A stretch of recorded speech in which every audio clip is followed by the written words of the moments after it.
চলে আসলাম বন্ধুরা দুপুরে রান্নাবান্না নিয়ে। আজকে আমি দুপুরে বানাচ্ছি এই দেখো পাট শাক ভাজা। আমি এই পাট শাকগুলো ভালোভাবে বেছে ধুয়ে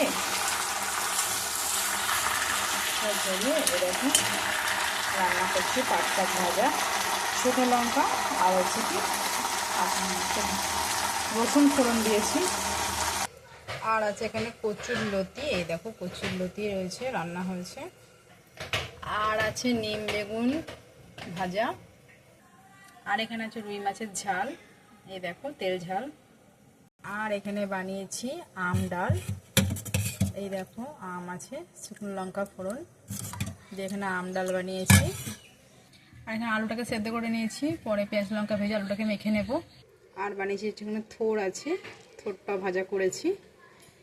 আর এই দেখো দুটো মাছ ভাজা।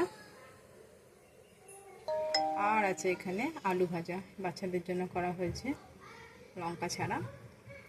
তাহলে আজকে রান্না বান্না তোমাদের কেমন লাগলো অবশ্যই একটা কমেন্ট করে জানাবে।